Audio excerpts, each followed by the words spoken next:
of finally. Yes, Lord. Because your heart has been in contemplation.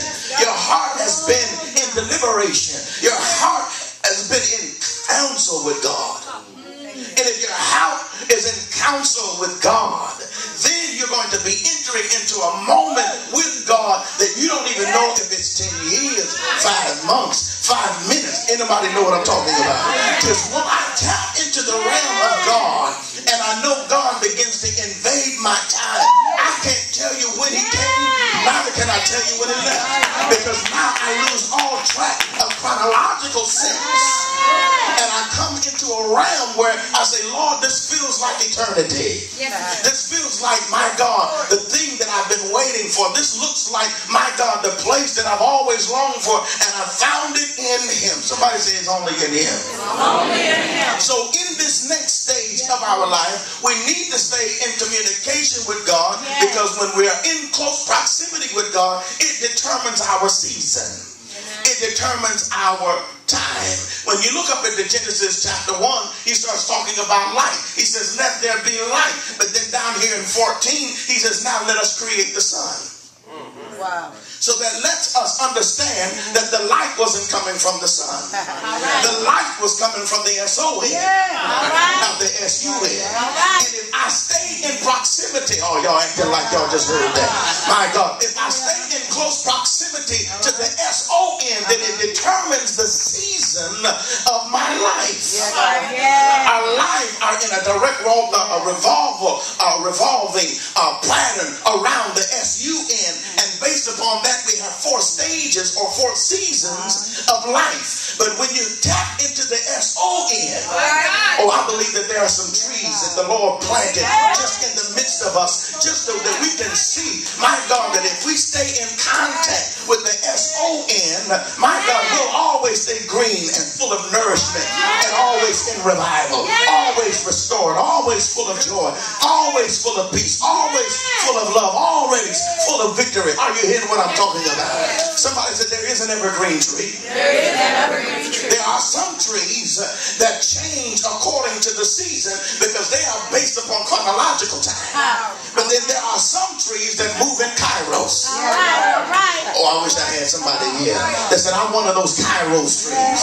My God, it doesn't matter if it's cold outside, I still bear fruit even in the middle of the winter. It doesn't matter if it doesn't matter if there's not enough water, because within my own system, within my leaf structure, I have stored up water within itself that I don't need to have the elements to govern my reality. I am still in a place in God that is consistent. Oh, ain't nobody talking. Even though time is filled with swift transition, I know how to tap into a place in God that even in the midst of a recession, I'm still able to be fulfilled and nourished and satisfied. Oh, I'm telling you this morning, there is a place. Oh, there is a place in God that you don't have to go up one mountain and then come down the next. It doesn't matter where your physical structure may occupy. It doesn't matter where you may be in the elements, but as long as your spirit is seated with him in heavenly places. Hallelujah. Somebody say, Lord, take me there. Oh, yeah, you got to have a passionate pursuit. You have got to love those things more than you love anything else. And you know what God does to us? Just to make sure it's his insurance policy. To make sure that we get into that place in him is that he put a whole bunch of trouble in your chronological life. Oh, yeah. He'll put suffering in your kairos or your chronological life just to make sure that you tap into the kairos. Because if you keep depending upon stuff happening in the 1, 2, 3, 4, 5, 6 manner, he says, then you will always have a level of disappointment. You will always have a level, my God, of missed appointments, because there is always a possibility that you can miss your appointment with God. But once you step into the kairos, it doesn't matter if I'm on the mountaintop. Doesn't matter if I'm in the valley, no. Doesn't matter if friends go with me. It doesn't matter if you say amen. It doesn't matter if you shout. It doesn't matter if you understand. It doesn't matter. Why? Because it's not based upon any exterior, but I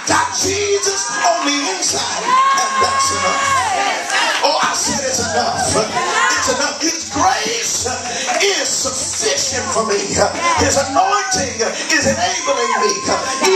Even in the midst of opposition, obscurity, and notoriety, my God, it doesn't matter where I find myself. I've learned in that place to have some contentment.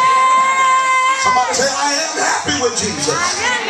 Oh yeah, I'm happy with him all along because he is the joy of my salvation. He's my hope. He's my love. He's my power. He's my everything. Yes, God. Yes, God. Oh, and if you ain't there yet, you'll have a few more troubles coming. You got a few more troubles. Ain't nobody talking in here. You got a few more issues that's going to happen in your life just to disconnect you from this world.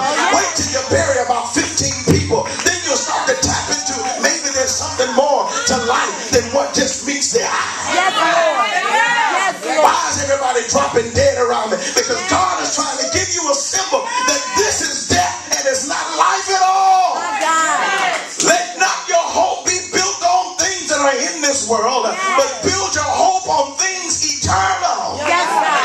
Things that exist outside of time. My God. Eternity has no measure to it. How can you measure, my God, the existence of eternity? You can't, because it is a wraparound. It is a continuation of the things that God has always wanted to place in your life. They will never wax old once they enter into a place of eternity. All right. When my joy is not based upon things that are in this earth, oh, ain't nobody talking. And I put my joy in eternity. Joy wraps itself around me. Yes, it does. Peace wraps itself around me. Yes. Love wraps itself around me. My God, praise becomes a garment around me. Victory becomes anything that I put myself into. Why? Because it wraps itself around me. Oh, I wish you could see the spiritual picture here, because it is a band around us. Yes, God. Yes, Lord. Yes. That's why God said, I'm coming back for my bride. Why? Because he said, I am married to her. All right. He is the husband. Yeah. Oh, ain't nobody talking in here. He is the circumference around her. He is the protector of her. So that means when calamity comes into her life, nothing can permeate or come beyond that band that's around her. Oh, ain't nobody talking up in here. Hallelujah. So when you get a real man, ain't nobody talking. It don't matter if you a man. If you get a real father, if you get a real dad, then your joy will stay in a place of eternity. It will stay in a place of victory. It will stay. Listen, if you got a conditional love, if you got a love that is based upon chronological events, it's based upon what somebody do for you in time. But when you got unconditional love, it don't matter if you go, it don't matter if you come, it don't matter if you sit there like a bump on the wall, if you jump up and say amen. Why? Because my love is not contingent upon, my God, what you do or don't do. Well, I'm leaving. God bless you. Still love you. Well, I'm going to stay. Well, glad you made the decision. Go on over there and get you something to eat. I ain't nobody talking in here. Are you hearing me? Because when I allow my mind to be disconnected from the stuff in this world, the devil say, you know what? What else can I throw at him? What can I do to you, oh Jesus? Can I say that again? The enemy is dumbfounded because he says, what is it that I can do to you now? If the enemy can do anything to you, that means that there was an element in you that's still connected to this earth. All right. Say that again. That's good. Come on. This ain't even notice for free. I like that. Are you hearing what I'm talking about? Yes. Oh my God. If there is anything that the enemy can devastate you with, it's because your heart was in it. All right. Well, All right. Thank you, Lord. That's why Job said, though he slay me, yet will I trust him. There was an obvious infliction upon all three parts of his his trichotomy being. Are you hearing me? His spirit, soul, and body went up under an excruciating pain to the point that he said, you know what? God, I'll still serve you. God, I'll still still bless you. God, I'll still worship you. Can you see the consistent in his worship? Why? Because his stuff wasn't connected to what he had. Yes. Hallelujah, Jesus. Had a matter of fact to say the Lord giveth and the Lord even takes away. Blessed. Look at that. Look at that. Blessed be the name of the Lord. He was in a marriage with God that it protected the confinements or the contents of his heart. So if he said, I got $5, it don't even matter. Because, oh Jesus, oh catch this. Because it does not control the quality of my life.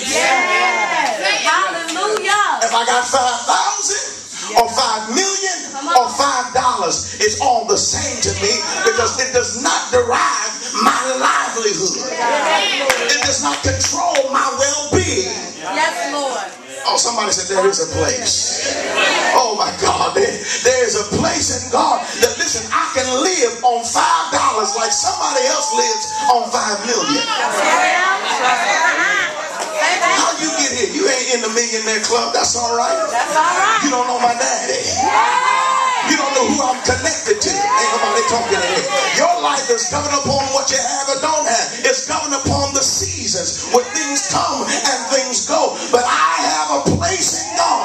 Yes, Lord. Talk about it. Oh, somebody say, listen, this is foreign to me. Keep listening, because I'm trying to let you see that where you're living isn't life at all. God wants you in a consistent place in him. That when he shows up at Sunday morning, my God, in October at 9 o'clock in the morning, that your heart is still on the hot pursuit of God, just like it was on Friday and Thursday night. You waiting for something to happen. Waiting for the anointing to get in the room. Waiting for some power to come in the room.